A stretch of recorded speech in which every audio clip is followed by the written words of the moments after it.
All right, we're live. Welcome, everybody, to the first MSP Threat Modeling Workshop, joined with a special guest and three other guys that hang out with me every Monday. So, special guest, Forrest Carver of MITRE. Forrest, thanks for joining us. Yep. Hey, thank you. Glad to be here. Yeah. We hear you are near some of the best seas on the planet. Is that true? Yeah. I have the poor luck of being like 100 meters from the Mediterranean Sea on vacation this week, so I'm not going to complain. Fantastic. Well, thanks for joining us. Thanks for taking time away from your family. What's that, like 11 miles or something? Right.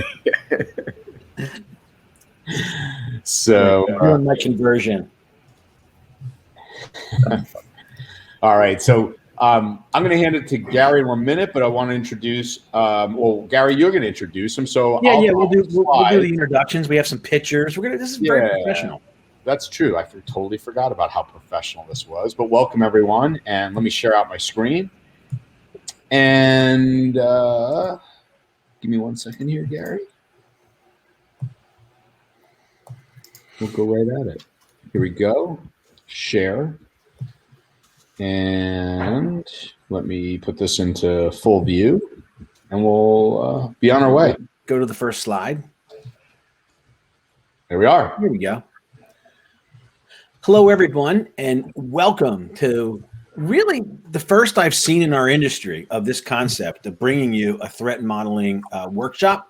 My name is Gary Pica, the president of True Methods, and Andrew, let's introduce our illustrious panel. Oh, look, there's me. There's you, Andrew. Of course, great picture of Wes Spencer, the CISO of Perch Security. Fantastic. Should I drive forward? Yeah. And the rest of our team, Ryan Weeks, who everyone knows each week on the cyber call, and a couple special guests. So we have Forrest Carver, who we have on right now at this moment, and he is from MITRE. So Forrest, thank you so much for being with us. We really appreciate it. Awesome. Hey, thanks, Gary. No, glad to be with you. This is going to be awesome. Yeah, and then Andrew, can you do the intro for Matt? Yeah, so Matt REvil is going to be joining us at 2 p.m. He's with Red Canary. Ryan, thanks to you, pulled the favor. They do some work with Red Canary and Atomic Red, and they are going to literally bring out their platform and walk through an adversary, in essence, an attack. So we're going to be doing that with Forrest, and Matt are going to be going back and forth in that. So very exciting. We'll have Matt on shortly. Good. So here's our agenda. Go ahead, Andrew. You can run through it. Okay. All right. So the agenda here, we're going to start off with Wes and Ryan, who are going to talk about MITRE ATT&CK and Shield. We talked a little bit about this on the cyber call. So attack is the TTPs, how our adversaries attack us, shields, how we can defend it. And then Wes and Ryan are going to really talk about how to build a threat-informed security program and why knowing your enemy, as Ryan says, is really critical. So that's hour one. Hour two, as I mentioned, Matt's going to be here, and Forrest. They do a lot of work in this area. So I'm really looking forward to hearing certainly Forrest's perspective on this. And so that'll be the second hour, and then we'll come back to Ryan and Wes, and we'll actually get into threat modeling and your MSP. So that is our action-packed agenda. Gary, why don't you tell them what they can win? No. Yeah. So if you haven't already done this, you can get free access to True Methods training. So this is sponsored by Cisco, where you can gain 60-day access to True Methods Formula 1 training. You'll see this session will be posted in our cybersecurity track. Everything you need, both go-to-market and technical training. Also some Cisco cyber enablement. But there you see some of the things in there. Go ahead, Andrew. You can go there. Yeah. There you see some of the things. This is just in the foundation. So this is really the business aspect of it, of an overview, how to look at things, securing your house, packaging and pricing, and go to market. So, and then all the technical resources and a lot of the people you see on this call, plus others, security people from the industry. So really good technical training. And then the last thing is the Cisco enablement.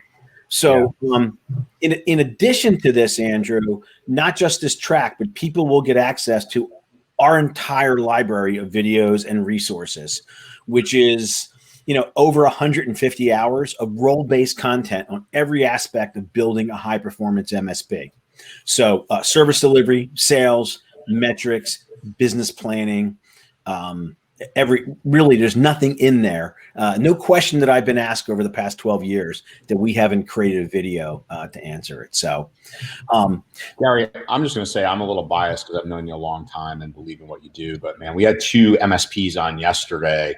Your first customer ever, Miles, on the call, and then Keith Bartol. I mean, and I think Keith really typifies a guy that was working in corporate America in technology decided that, based on your convincing, I think I'll run an MSP, got part of your program. And now what is he, like 350, 400 grand in MRR? At least 40 employees. He's done a great job. So but what this is about, like today is a good example that cybersecurity maturity, it's a journey for every single MSP and for each of your customers. And you're going on that journey together. Right? You're not taking over their risk, right? It's got to be a shared risk relationship, but you're walking with them and guiding them through that journey. And that's how they have to see it. You need to do this by building an assume breach security mentality. That has to be how you approach things. And security needs to be part of something that's part of your culture. And knowledge and community are the foundations. So you need to understand what you need to do. You need to be around others that are also on that journey as well. And that's what we're trying to do here at True Methods. And that's what the Cyber Call and Cyber Nation are also all about. So this is going to allow you to understand bad actors and threat vectors at a much deeper level. So, we can change people, process, technology to better be prepared for attacks, both preventing them and what to do, right of boom. So this is, I would say today, is the second best way to make a positive change in your security posture. We always say the number one way is to get breached, right? So if you get breached, that's the ultimate motivation. But if you want the second best way, it starts right here, right now with these experts today, Andrew. Yeah, well said. I always think of Wes.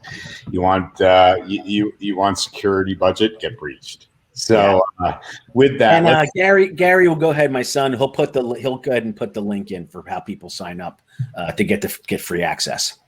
Yeah, and Gary, my understanding too is you guys Sherpa them through it like they're a paying customer. You have an onboarding person, right, when they sign up. Absolutely, they'll have one of our member success folks who knows our content inside and out. They'll ask them some questions about their business, their goals, to make sure that they make the most, and we point them to the contact. It's real content that's really going to move the needle in their business. Great. So without further ado, as they say, I want to hand this off, and I'm going to stop sharing my screen momentarily to Ryan and Wes, who do an awesome job. And I'm excited about this because I think about what you guys did with the cyber resilience session that we had not too long ago. And I don't think that this is going to let anybody down either. So with that, and if people haven't seen that, we put that also in the security track. People can go watch it. It's an awesome session. Yeah. All right. Awesome. You guys are up. Yeah. So we have a bunch of concepts that we have to build today, and then we're going to help you figure out how to connect them all together. So the kind of equivalent to the cyber resilience chat is actually in the third hour. We're going to spend this first hour creating the building blocks, and then the second hour demonstrating how you can use those building blocks, and then the third, how to apply them to your environment. So where we need to start at the top is, let's first define a threat-informed defense. So Wes, when you think of a threat-informed defense, what does that mean to you? So let me say what it doesn't mean first, and then we can kind of stumble into what it does mean. How about that? So have you noticed? That's a very nice answer, by the way, Wes. Yeah, it is. Have you noticed oftentimes you're in the vendor hall, you're, talking with friends at the latest conference, and, you're talking about some threat, and you're like, oh, I got vendor X that does that. I got, person B that does this. And you almost feel like you're throwing a bunch of things at a wall. And it's like hope and prayer is what it really is. And we're trusting in the control effectiveness based on what marketing people tell us. Have you been in those shoes before? I think we all have. And that's not a threat-informed defense. A threat-informed defense is the complete opposite of understanding who our adversary is, what they're doing, what they're looking for. So let's use a military analogy, because this is where it came out of. Imagine I'm sitting in a war room and I'm like, yo, I'm the general. What's our next step? And they're like, well, we have this AI powered drone and it's anticipating that, the bad guy's gonna, move this direction. Well, how do we know that? How do we know if they moved that direction before? What's their tactics? What are they going after? What's our signals intelligence telling us from what we're seeing from boots on the ground and from, people in the underground or whatever it may be? Like, I don't come out of military, but we all know how that whole process works, right? And so the idea behind the war room scenario should be what we do tactically in defense should be in response to what we know our adversary is doing. And so when we talk about the cyber world, it's exactly the same. It's this idea of a defense should be designed around and be informed by our adversaries, what they're doing, who they are. I'll give you a great example of the opposite. I come out of banking. Banks are always talking about ATM jackpotting, right? Which is a physical threat against ATMs. How many healthcare orgs really care about ATM jackpotting? None of us, because it's not really in my scope of control. And even if I have an ATM in the hospital, it's probably not my responsibility. So I just say, like, that's an example, just a simple example of a bank might spend lots of time understanding this, understanding how to design a defense around it, whereas others may not. And so for us, we need to realize as MSPs, when we're going through and we're building a threat-informed defense, who are our adversaries and what are they doing? What are they looking for? So just to start simple, and Ryan, I'll turn it back over to you, the vast majority outside of maybe CMMC are financially motivated. So we can at least start there and say, okay, so now I know the objectives, right? The looking at the kill chain from MITRE, the very last phrase is actions on objective. They want ransomware to run everywhere so they can force us into pain because they're financially motivated. So if I start there at the end of the maze, now I can work backward and understand, okay, now I need to understand the processes that are going to try to get to that last objective. And then I can begin to build a defense from there. Brian, what did I miss? Yeah, I mean, I think I'll kind of overlay a talk track that I have there, which is, right, when I think about building a security program, I think about it being a risk-based security program that leverages threat-informed defense. And that might sound like thought leadership word garble all put together, but break down the word risk. Risk exists when there's a data asset of value that has a vulnerability or a weakness that can or will be attacked by a threat actor. You cannot have a risk-based security program if you do not understand the threat actors, because you could be investing in the wrong things. You could have a data asset of value that has a weakness that a threat actor is never going to be interested in or go after. And you could be mitigating potential loss, but you're not actually maybe focusing on the right thing. And so going back to my analogy, know yourself, know your battlefield, know your enemy, those things help you understand your risk. And so you can't really have a risk-based security program if you don't understand your enemy. And the enemy understanding is really what informs your defense. It can also inform offense, which is a little bit what adversary emulation is, which is cool. We're going to actually kind of purple team this idea of threat-informed defense, which is like the combination of using it for offensive use as well as defensive use. But on the defensive side, moving on, right? When we think about risk, we treat risk with mitigations or what we call controls or countermeasures, right? We have a bunch of different words for these things. But let's call it a control because we like the CIS framework and we call those controls and safeguards, right? There's another word. We have safeguards too now. All the same thing effectively, right? A safeguard has differing levels of effectiveness. So if I need a safeguard that prevents script kiddies from compromising my environment versus nation state level threat actors, the strength of my control needs to be much different, or I need to have many more layers of control in order to resist that threat, slow it down, or even be able to detect it, right? And so this idea of understanding your threat actors and emulating their behavior in your environment helps you understand whether or not your current defenses are effective against the tactics of the adversaries that you will most likely go to battle with. And so you can take this idea of understanding a threat actor, turn it into some testing, and give yourself an actual level of assurance that your controls are operating effectively and that they can resist the strength of the threat actor. It's, we refer to that in security circles as control effectiveness and control strength, right? The strength of a control needs to map the capability of your threat actor. Very just like kind of foundational basic stuff there, right? And so going back to Wes's example, I go to a conference, I have 30 threat detector, new hotness of the day that I just put in my environment. Cool. What is it protecting you against? Have you tested it against the capabilities of the adversaries you're actually going to focus? How do you know that the AI-powered drone is actually gonna protect you when it matters, right? You don't. The only way to know is to know your enemy and emulate the behaviors and run through that chess game that may occur. So, and Gary said something really important earlier, which is this kind of, we've talked about left and right of boom, right? Threat-informed defense is a left and right of boom activity. You do this to understand the extent to which you can resist or prevent an attack. You also do this to emulate what happens when you assume you've been breached, right? So we assume node 0 or patient 0 has already been compromised in their environment. There's now a foothold. What can the attacker do from this foothold? And as they do those things, do I have the ability to see or detect their movements through my environment? And again, that's something we call purple teaming, which is this idea that you have someone emulating the attacker and someone emulating the defensive person, the defender, and they were the red team and the blue team, and they work together in this adversary emulation.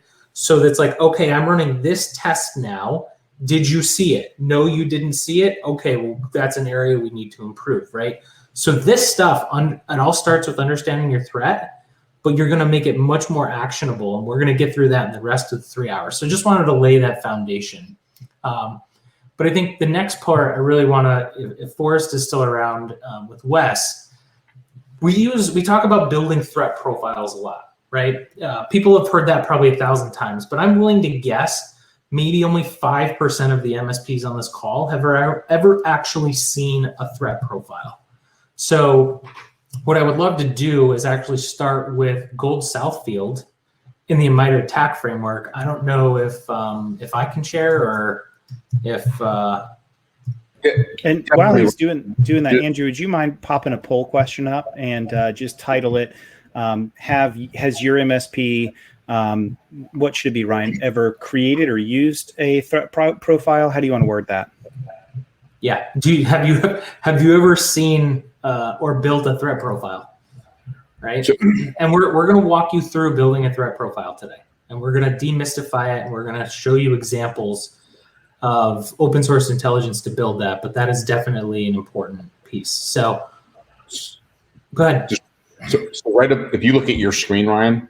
Yeah, right, share one at the top, right? Yeah, you just go above there, share, and then it's a little funky at first, but you'll get it.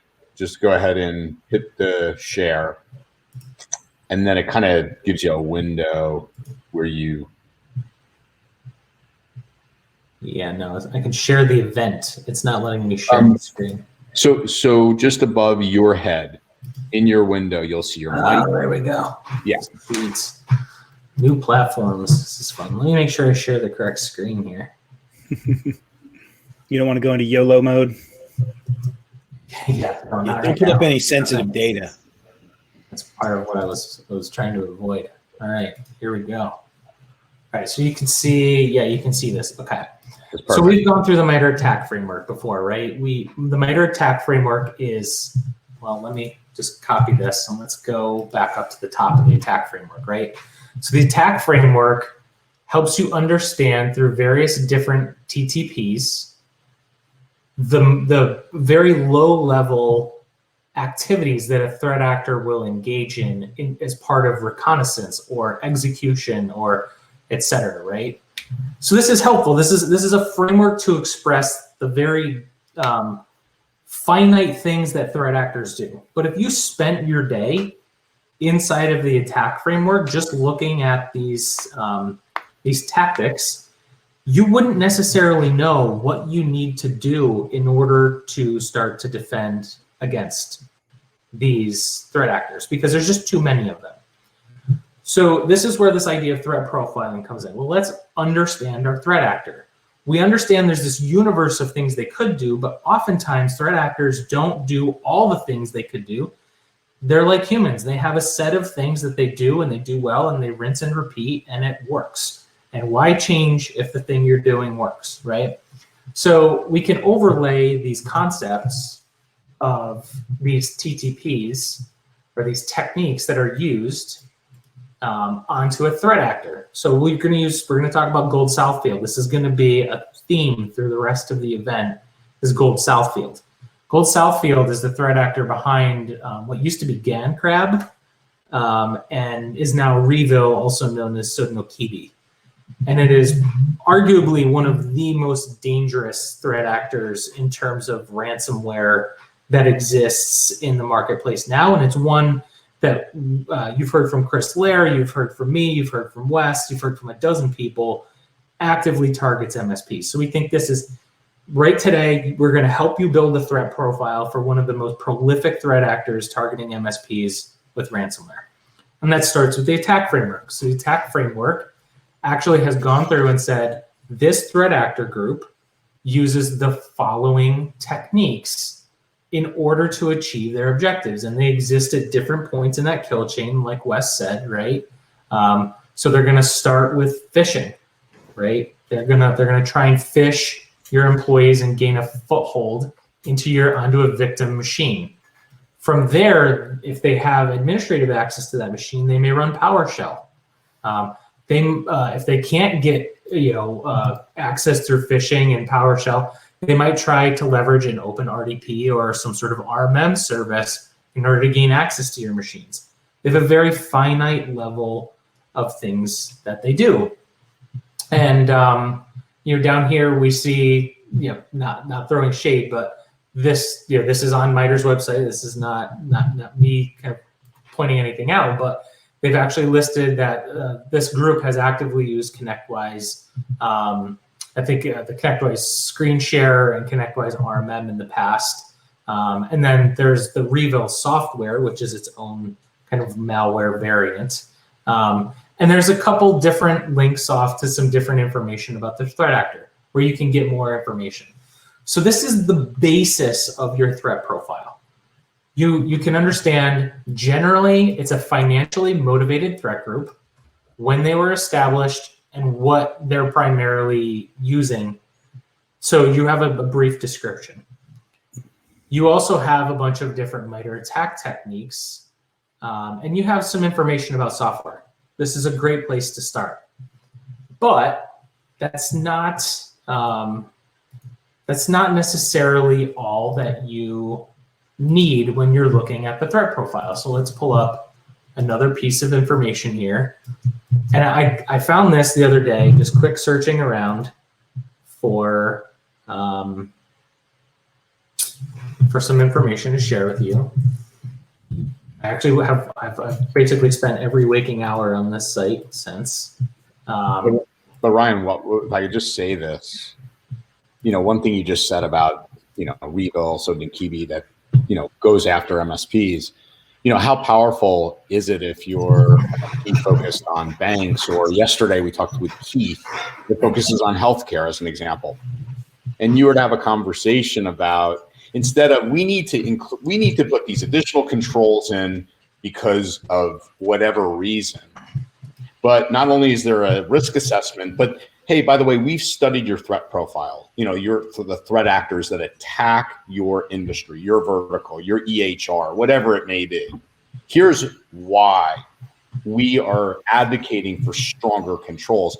Think about how, Gary, in the sales process, how much more powerful would that be? Listen, just you can hear the command that Ryan and Wes have. That command comes from these kind of exercises today, and this level of understanding. It takes an infinite field of things that MSPs are worried about. What should I do first? What order? What's most important? And now it narrows that field into those most likely things. It also, and Ryan, probably the last thing I'll say, and let you guys get back to it, but it also, it strengthens so many things. Like we're talking now about data flow diagrams and where's the sensitive data. Wes and Ryan did a fantastic job in the upcoming Cybercast on the podcast talking about this. And again, on one hand, if we well, where's your sensitive data and why is that important? Well, all of a sudden we talk about, look, this is the group that attacks you. This is what they're going to do with exfiltrating that data. Here's why we need to find it. Here's why we need to do this. What a difference. Anyway. Yeah. So I'm going to pull up a little bit more information. Again, I found this just by doing a quick search.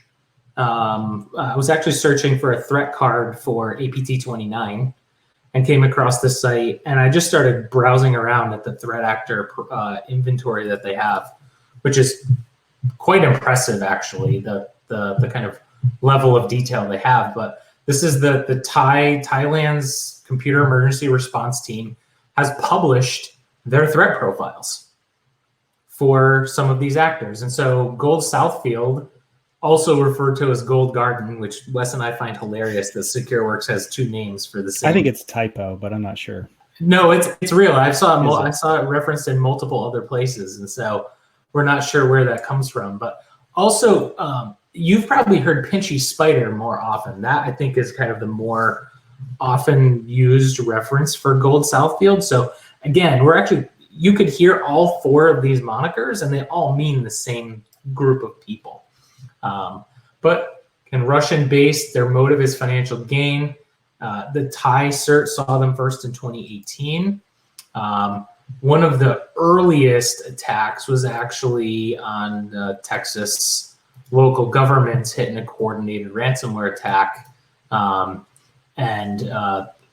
That's where some of those software profiles from the previous, from the MITRE ATT&CK framework came from. Was actually stemming from this attack. But you can actually go and you can read through every single documented attack that this attacker has facilitated that has become public and gain more information about what that threat actor does.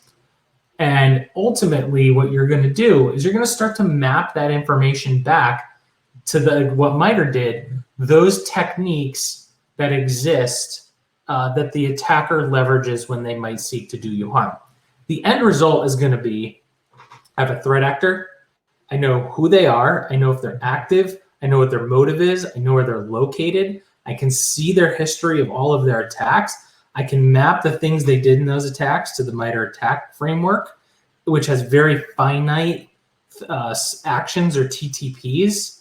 And that's where when we talked to Red Canary in a little bit, those are called atomic tests. They're small portions of what the overall attacker might do in an entire attack chain. So we're going to do these atomic tests to test very specific portions of what they do to determine our defensive capabilities to prevent or detect those types of things. So that is really what building a threat profile looks like. Wes, I know you guys at Perch build threat profiles all the time. You have profiles internally for your team. What do you do when you're building threat profiles? Like, what other information do you add to them, and do you maintain, and what other sources are you using to get this information from? Yeah. So, one of the things, so let me just brag on Patrick Snyder for a minute. So Patrick was our director of security operations and has moved into a different role. But the guy's phenomenal. And one of the things he does behind the scenes that we're working towards peeling this out and exposing it to you guys as well is the operational mechanics that happen behind the scenes with his team. And so I'll give you some examples of this, Ryan. One example is on some occasions we have found what we believe to be a new threat actor group. We get the luxury of naming them, just like you saw, like oftentimes you see there's like naming colloquialisms behind them, like bear refers to Russia and so on and so forth. And so Perch has done a few of those. If you check out the 2020 threat report the year before, we actually profiled all of the major ones that are attacking MSPs. It's a lightweight profile, but at least gives you an understanding of who the major threat actors are at the time.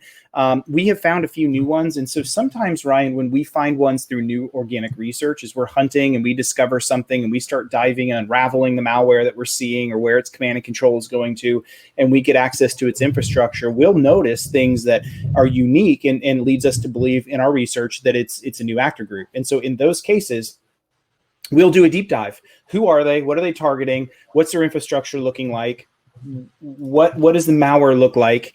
All of those kinds of things. And we don't really do a great job yet just because we're a small company. Like, how do we expose that out to the rest of the wide world? But we do that.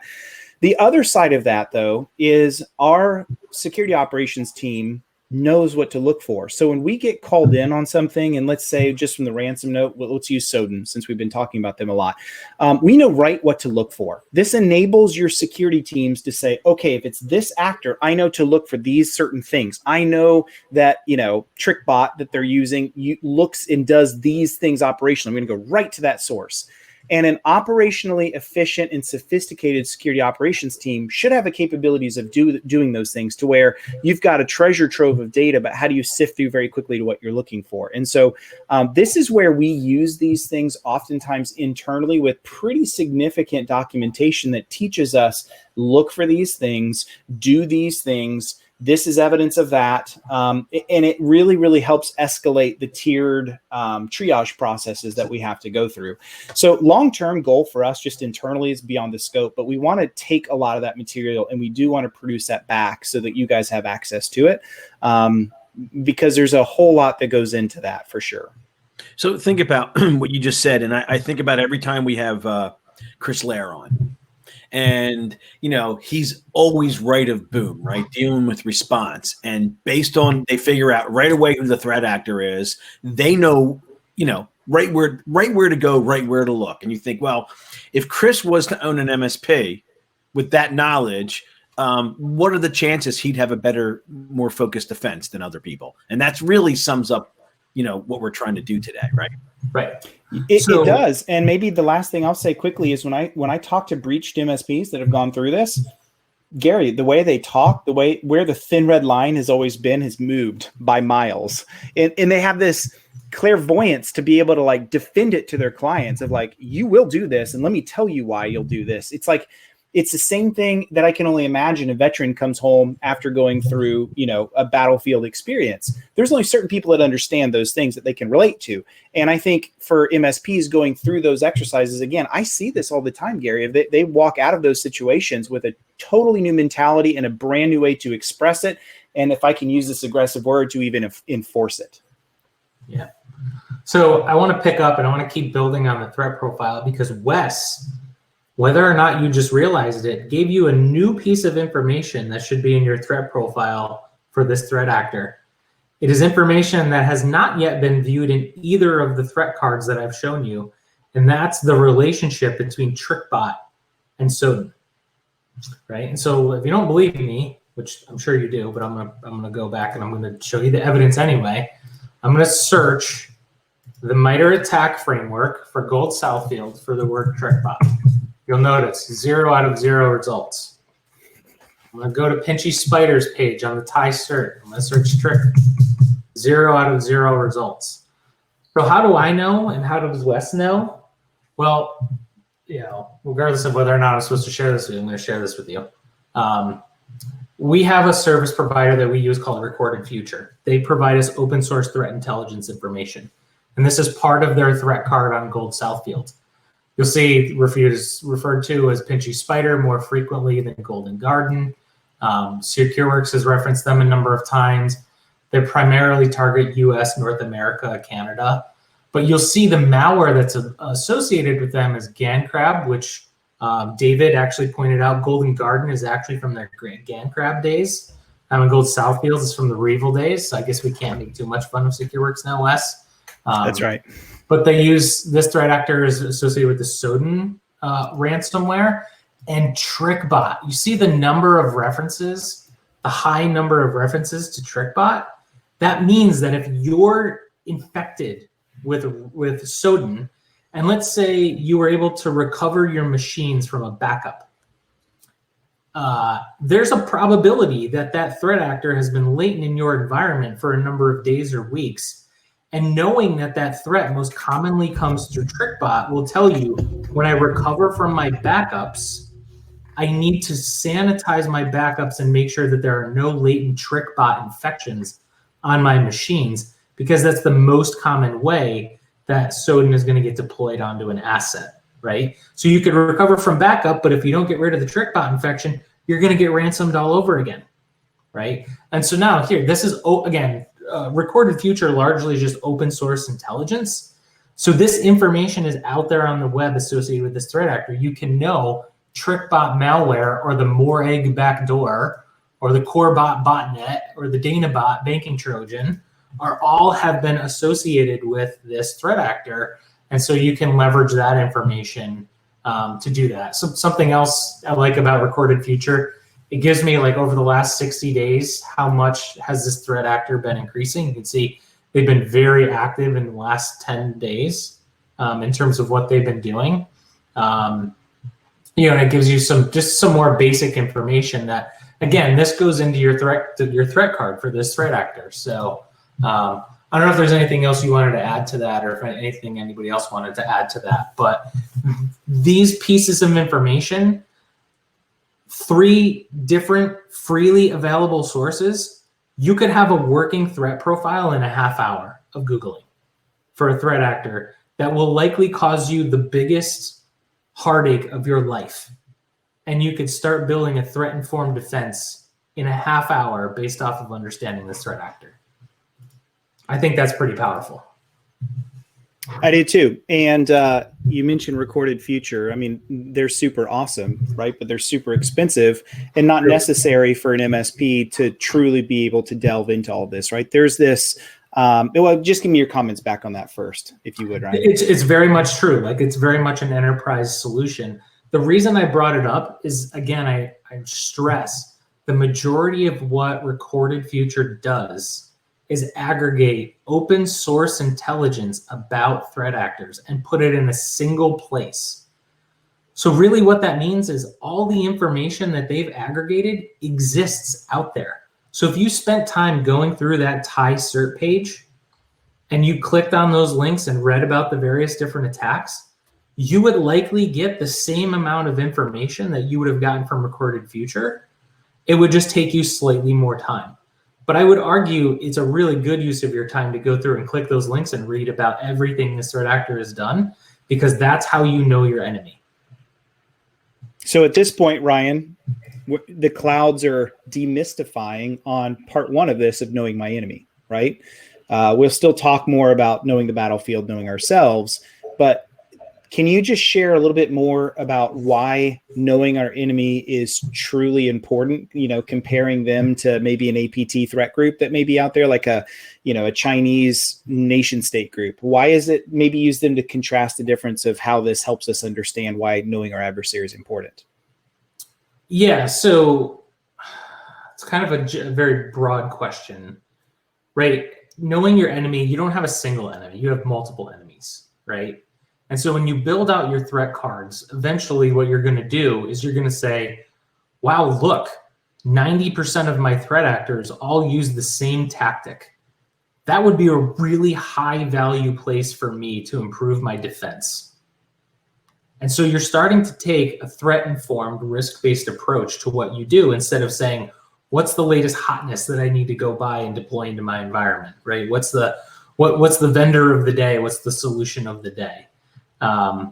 So I think that's one reason. And when it comes to APTs versus kind of, I'll contrast. There's a threat actor we follow that we track. I don't like they use the word follow because that has like a positive connotation from like social media, right? But like we track a threat actor called Sheriff, and Sheriff is a threat actor that loves MSPs. And the number one thing that Sheriff does is actively try to buy credentials in the dark web of MSPs. How do I know this? Because I have a service that I use at Datto that monitors all of the login accounts that exist for all of our platforms in the dark web. And they will alert me whenever there's a new post of a credential that's been associated with the login portal for our website, meaning the MSP's credentials were compromised somehow. And largely, I don't worry about that too much anymore because we have MFA, but we still notify MSPs because password reuse is very prevalent, and we want to help the MSPs prevent themselves. But one of the things we get from that is we can engage with that threat intelligence service provider and say, hey, has anybody hit on that sale? And they're like, and frequently we get back, yes, there's a threat actor, Sheriff, that has indicated interest. And my current hypothesis is Sheriff is an affiliate for a ransomware threat actor group. So they're the ones that are kind of pen testing, they're sourcing the access to the environment and the foothold, and then they either sell that to someone that then actually does the ransoming, or they're the one partnering, they're part of a team, and their job is the initial foothold. But we track that threat actor, and so that's a very specific threat actor, but you get to something like, I don't know, let's say like Fin7, which we're actually going to talk about a little bit when we do the adversary emulation because of one of the tactics they use. That's a much different profile, right? There's a much broader set of tactics and techniques, and it's a much higher level of capability. And so you're going to see, a really, really capable threat actor is going to have one of two profiles. They're going to have a lot of software that they use to do what they do, or they're going to have none. And the reason they're going to have none is because they are so capable, they don't need hacker tools. They can just do what they do living off the land, as we call it, right? Just using the native capabilities of the operating system and their mastery of those systems to work through and act on what they do. And so knowing your adversary is going to help you calibrate within my threat profile. Okay, well, yeah, maybe because APT28 and Nobelium went after SolarWinds, and I was a SolarWinds MSP, maybe I need to understand Nobelium now because they're in my threat profile, but they're a second order threat actor in your threat profile. They're not your primary threat actor. And so oftentimes we get too focused on APT28 and Nobelium went after SolarWinds. They're not really in your threat profile. Your threat profile are the ransomware affiliates and the Gold Southfields of the world and how they do what they do. And so, yes, you need to understand the entire world to some extent. You need to, know the shape of the world and where the continents are, but you live in a very specific part of that map, and you have to calibrate on that map. So I don't know if that fully answers your question. Yeah, no, that it does answer my question, because this is what I was getting at is, as defenders, it is our job to have a good understanding of who our threat actors are. And I was even getting at that example because you look at a lot of the APT groups, we classify them as, that are typically going after foreign secrets, that's nation states, right? MSPs, unless you're dealing inside the DFARS manufacturing sector, I'm not saying that you shouldn't worry about them, but I am saying that, they're not as much of, you're not in their crosshairs as much, but that's not always the case. I'll give you an example of this, and Ryan, you'll remember this too. So I'm pasting this in. So this is also from TISERT. This is APT 29, and this is really, in my view, what kicked off why we're at where we're at today with us talking to you about this. So APT 29 was a threat actor group, Russian-based, that was going after state secrets. Interestingly, in 2018, they breached an MSP, a very large one out of was it Finland, Ryan? I think it was something like that. And anyway, the reason they went after them was because they were using them to leverage their clients to get access to state secrets. And I remember when this happened, we were at Perch and we saw this occur. And I remember Joe Panettiere covering this, and I snipped the article out and I used it for an entire year in my talk, saying hey, we're just telling you guys, I'm not saying MSPs haven't been targeted before, but you asked Chris Lair post 2018, most breaches and ransomware attacks were $10,000 because they look and they see a small company, which is an MSP, 10K, move on in life. Then all of a sudden the GanCrab guys get this and they understand, wait a second, we can leverage what APT 29 did, but we understand the MSP's operating model for the first time. And now you see a huge pivot of certain threat actors specifically going after you as an MSP.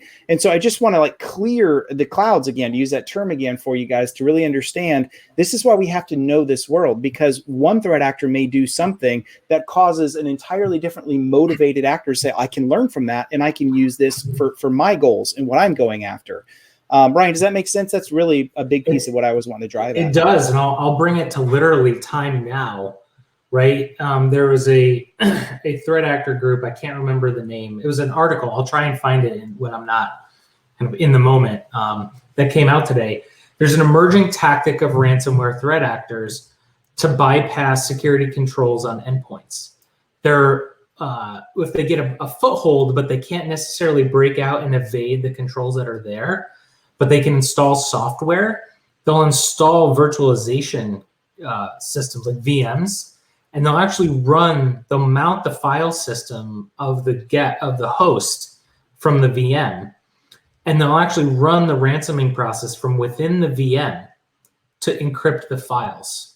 And then when they're done, they just tear down the VM and delete it, and you've lost all the forensics information that go with it. And it's completely evaded all the security controls on the host because it's directly interacting with the disk. And so that was that technique was actually used by a threat actor a few months ago. And so they've had such great success with it that other threat actors are starting to pick up on it and starting to use the same tactic. And so we monitor those evolutions so that we can, we can modify how our products work and behave to continue to detect the evolutions in those TTPs to help keep you safe. And so that's another way that we use threat profiles at Datto. It's not just, one, we're trying to understand your threat profile so that we can help protect you, but we're also trying to understand our threat profile because we can't protect you if we're not also protecting ourselves. And so we actually have this multi-dimensional threat profile. And this is really powerful, right? Not every one of your customers is going to need a threat profile. But if you have customers that are doing business in the defense industrial base, they need a threat profile. If you have a customer that is dealing with highly sensitive, maybe pharmaceutical information right now, they need a threat profile. If they're in healthcare, they should have a threat profile. If they're in certain segments of financial and banking, they should have a threat profile. If they make donuts, if they clean laundry, if they sell lottery tickets, they don't need a threat profile. If they're in energy. Right. Yeah. If there's some sort of supply chain, critical infrastructure, they need a threat profile. And you can actually now help them do that. And they may actually have resources and support to get information from government entities about threat actors that might target them. And understand that when you acquire a customer, so on yesterday's cyber call, I think it was Miles said, I told a couple of my customers not to do business in the defense industrial base, to ditch the DoD. Why? Because when you start doing business in those entities, their threats become your threats. And if you're not ready to handle that, if your program defense is not strong enough to combat those threat actors, you really have no business. You're not doing anybody any favors by taking on that customer. Right. And he was saying to the customer, you're either going to have enough customers, that require that to make it worth the time and money for you to prepare for it.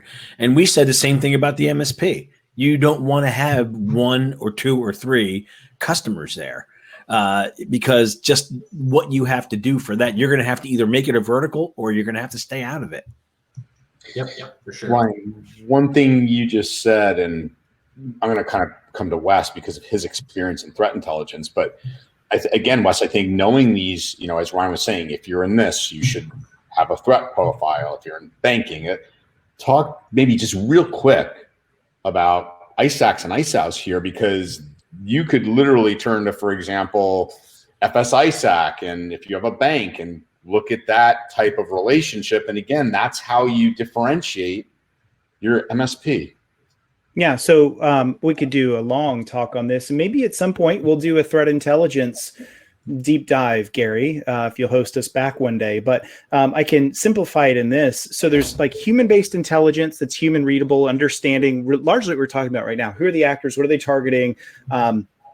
What's emerging, all that kind of stuff. But there's always a need to complement this with what's called machine readable intelligence. Machine readable intelligence are, when we say the words IOCs, indicators of compromise, what do we specifically see happening right now that we could share with the world around us? And it's an immune system, so to speak, right? So it's this goal and idea of, okay, here's the actual ransomware sample or malware sample, whatever it is right now that we see. Here's what it's currently doing at this point in time. Now, we know tomorrow it's going to be encrypted and changed in different infrastructure, everything. No big deal. We're focused on right now. And also like recursion, going back and looking in history to see what do we know about this with evidence.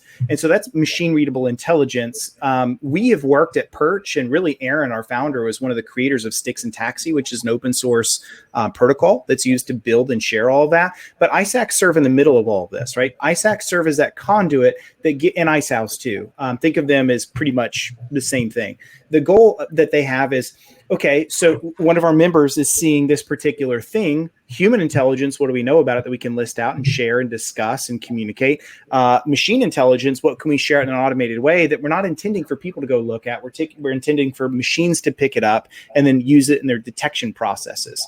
That is really what ISACs are good at. And then also conduits by having legal capabilities to be able to share with the federal government, to be able to take cited indicators, IOCs that we just said, from members, and be able to freely share those back to the federal government, and also have subpoena-free ability to be able to share that without any worry that their members are going to be exposed from it. That's where all of this, the CISA Act that was created, all of this stuff enables all of this federal intelligence sharing.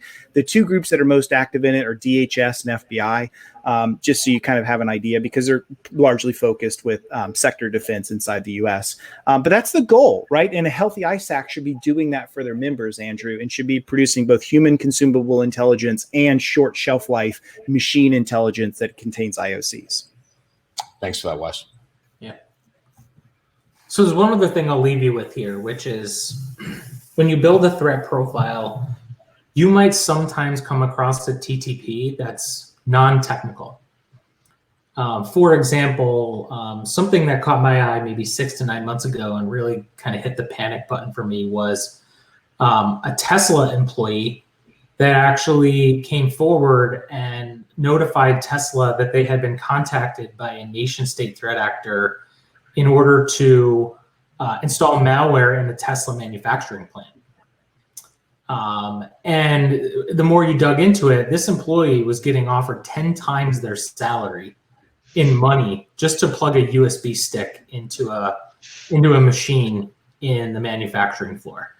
And I thought to myself, man, like there's some technical controls that I could put in, but I'm opening up that tactic now to everything my trusted employees can do, which is often much more than what an attacker can do in a single foothold. And so you're going to have to get creative. And one of the things that we're in the process of rolling out is we're calling it an amnesty program, where if you get targeted by a threat actor to target us or one of our customers, and we can validate that through our external counsel and law enforcement relationships, we will actually send you and your family on an all expenses paid vacation, right? You have to understand your threat actors and how they're going to come at you. And that example of a defense, what I just said, I'm going to send my employee on a vacation, I'm going to reward them. That's a policy And that's a defensive capability. We call that controlling an administrative control in information security. I'm going to motivate my employees to help me do the right thing.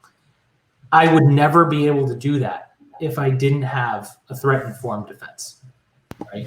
That's such a good example because it's so far out of what people may be thinking about. But it's exactly the same logic that you've been talking about here in this first hour. So that's really great, Ryan. So there's one more thing I want to do before I hand it off to Matt and Forrest. Are you going to share something? Because I got 6 on here now. Yeah. All right. Let me boot Forrest for 2 seconds, and I'll have him. You can boot me, Andrew, if you want. I don't want to boot you yet. I'll boot Forrest and bring him back. Go ahead. Okay, so one of the tactics that Matt's going to help us dig into is a common tactic involving MSHTA. And it is actually a tactic that a threat actor group called Fin7 uses. And so you can see again here a standard threat profile. We got all the different names for them and the different monikers, country, their motive when they were first seen. But you can actually see, as Matt's going to walk us through in a minute here, that I'm on the right page, right? MSHTA. Helps if I spell it right. In April of 2017, they innovated in their phishing attacks to leverage MSHTA. And so Matt is actually going to walk us through, again, what I described as one of those atomic tests, right? This is one way in which the threat actor actually acts on what they do. We're actually going to pull out that specific, very small piece of that attack, and we're going to show you how to emulate that behavior. And then we're just going to let Matt and Forrest geek out for a while on adversary emulation and what you can do with it, and just really what the power of it is and how it relates back to threat-informed defense. So I just wanted to, before we really get into that, because we hadn't really covered that tactic when we were talking about Gold Southfield, I wanted to make sure that that landed as this isn't a theoretical technique that can be used against you. This is an actual observed technique that has been successful for 4 years now, right? So very real in terms of what we're going to do. So with that, I'm going to hand it over. What's going on? Red Canary. That's not what you thought was happening, was it, Gary? No, I said, what the heck's going on here? Cue the music, baby. You had my interest. I wanted to do the Superman move and show my Superman, but before we move on, I just want to say, great hour. The two of you in that short time period, I think really kind of demystified how people should be thinking about this. And I get clarified, right, of how you can take a big, scary world and start to narrow it down. And now we're going to go down into the detail, but to narrow it down to something that's real actionable. So I think you did a great job. So, Gary, what I'm going to do now is we go into the second one here, okay, is I'm going to just everybody, I want the audience to hear this. This is really critical of how Crowdcast works. I'm going to end this particular session. You're just going to stand by. Don't go anywhere. And I'm going to pull you into the next session. And that way, we've got these broken up hour sections for everybody to come back to. And it's not just glommed together 3 hours worth of information. Yeah. So we're going to edit it anyway. So, yeah. So stay where you're at, and we'll bring you right back.